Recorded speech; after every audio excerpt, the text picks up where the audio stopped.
Good day, Ma'am Elenita. I'm Jasril Tasik from BS Ed English 2B, and today I'm going to discuss the week 4 module.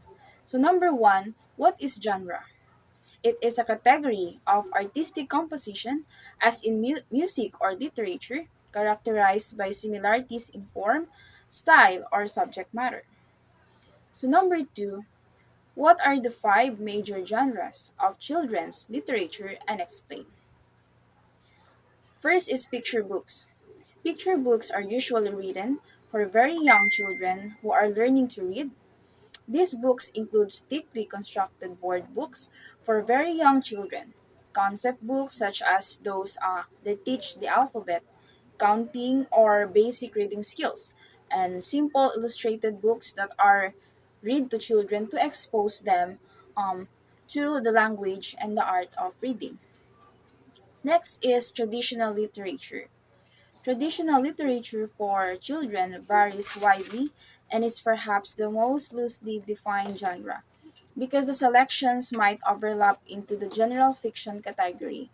Some educators believe that traditional children's literature is strictly characterized by unknown authorship, stereotypical characters, anthropomorphism, and a happy ending. Next is poetry and verse. Poetry and verse literature includes the epic poem, narrative poem, dramatic poem, lyric, and sonnet, and among others. Rhyming literature is popular with very young children, as seen in the cherished nursery rhyme and the fable favorites Mother Goose, Jack and Jill, and Little Miss Muffet. So next is biography. Biographies and autobiographies for children are usually meant to inspire young people or educate them while providing entertainment. Historical fiction or narratives that depicts the lives of notable persons in history fall into this genre. So next is fiction and nonfiction. Fiction and nonfiction comprise the widest variety of literature for children. Modern fantasy and science fiction stories have become extremely popular with children. Generally, modern fantasy is characterized by the time travel, imaginary characters and animals, or inanimate objects that talk. Nonfiction literature for children is informational in nature, either as instruction, explanation, or persuasion. So number 3 is what is fantasy and differentiate between the high fantasy and low fantasy. So fantasy is a genre of speculative fiction involving magical elements. Typical set is a fictional universe and sometimes inspired by mythology and folklore. Its roots are in oral traditions, which then became fantasy literature and drama. High fantasy refers to epic fantasy, which is set in an alternate world. It typically includes lots of magical elements, fantasies, fantastical creatures, and unusual technology. Whereas low fantasy is when magical creatures and elements intrude upon the regular world. Number 4, what are the types of fantasy stories and define each?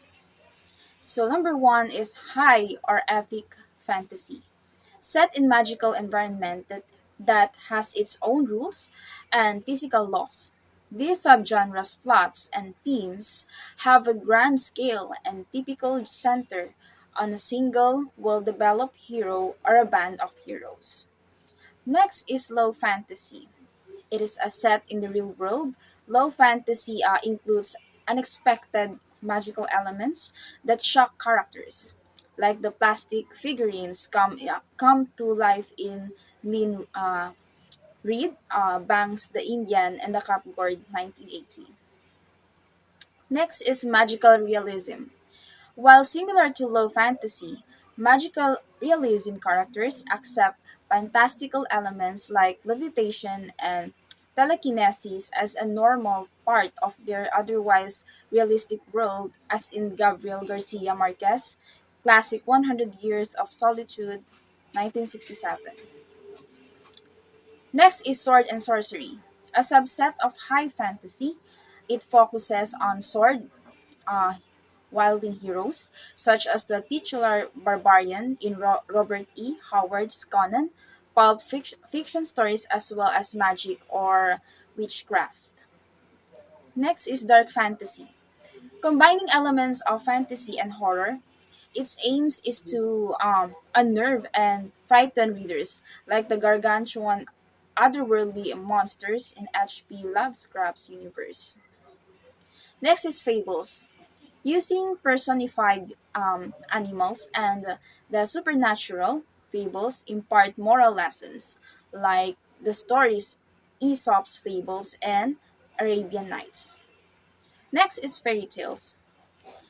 Fairy tales intended for children, these fairy tales and folk tales are typically set in distant magical worlds, with beginning like once upon a time in a faraway land, where trolls, dragons, witches, and other supernatural characters are an accepted truth, as in the Brothers Grimm's or Grimm's Fairy Tales 1812. Next is superhero fiction.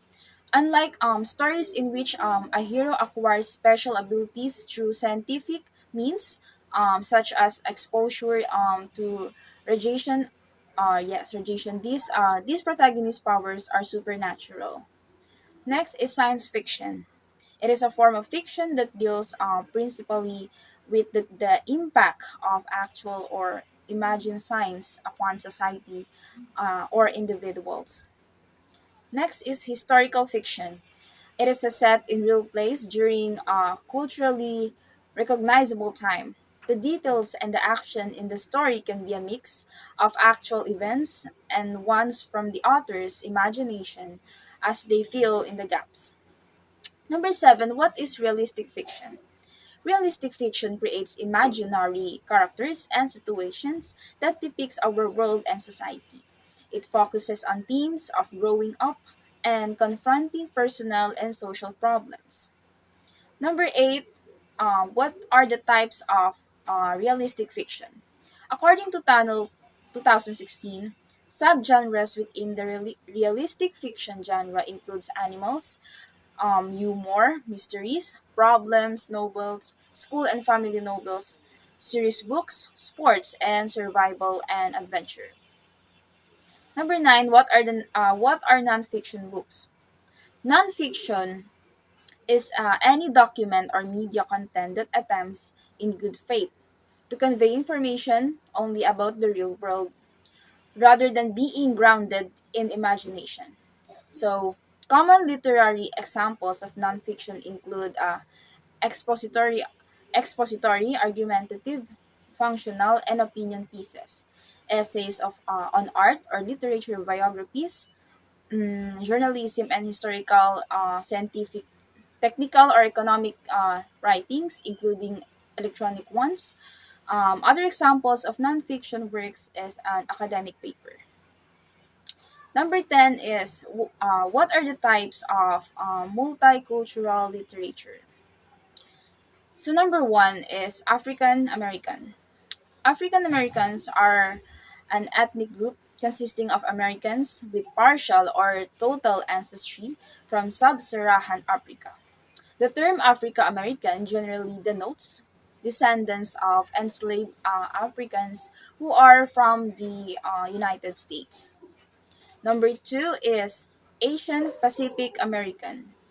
It is a person living in the United States whose family originally come from the Far East or Southeast Asia or at the Pacific Islands. Number three is Latino. A person of Latin American origin or descent, especially one living in the United States, a growing population of Latinas in Midwest. So, number four is Native American.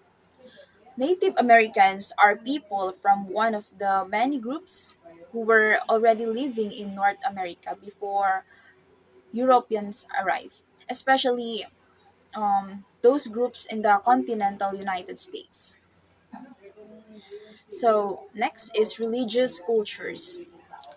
Religious faith involves belief and trust in a deity or other spiritual force seen as setting standard of conduct, responding to prayer, and typically assuring the ultimate triumph or good over evil. So next is American. An American is someone who was born in the United States or born to American parents. Alternatively, it's someone who has migrated here and gone through the necessary processes to become a citizen. Next is, what are the samples of children's poetry books? So these poems are perfect for young children to enhance their vocabulary and practice their reading skills. Um, and this includes Twinkle Twinkle Little Star, Baba Black Sheep, The Purple Cow, I'm a Little Teapot, and so many more. So next, what are fables? Fables, narrative form, usually featuring animals that behave and speaks as a human beings, told in order to highlight human follies and weaknesses. So next, what are myths? Myths are stories that are passed down about how or why something came to be. Next, what are legends? Legends are designed to teach a lesson about a real person in history with, with a few facts dramatically changed. So next, what are tall tales? Tall tales, narrative that depicts the wild adventures of extravagantly exaggerated folk heroes. So the tall tale is essentially an oral form of entertainment. The audience appreciates the imaginative invention rather than the literal meaning of the tales. Next, what are realistic tales? It is a genre consisting of stories that could have actually occurred to people or animals in believable setting. These stories resemble real life and fictional characters.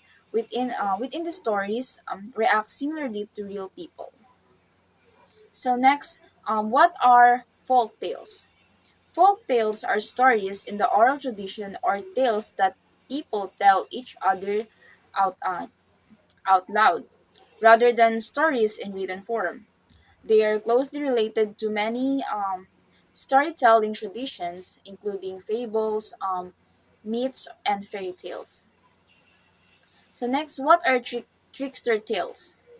Trickster tale is in oral tradition worldwide a story featuring a protagonist, often an anthropomorphized animals, who has magical powers and who is characterized as a compendium of opposites. Next is, what are noodlehead stories? These are stories in which a well-intentioned character takes instructions to literally, usually with comical results. The Amelia Bedelia series is a prime example of noodlehead storytelling. So for the last, what are the Mother Goose stories? Mother Goose is an often cited as an author of 100 children's stories that have been passed down through oral tradition and published over centuries. So the first printed publication of Mother Goose stories came in 1695. It was a collection of fairy tales by Charles Perrault called Tales of My Mother Goose. The collection included classics such as Sleeping Beauty, Little Red Riding Hood, and Cinderella. Mother Goose was soon closely associated with nursery rhymes. And that's all for the week 4 module. Thank you.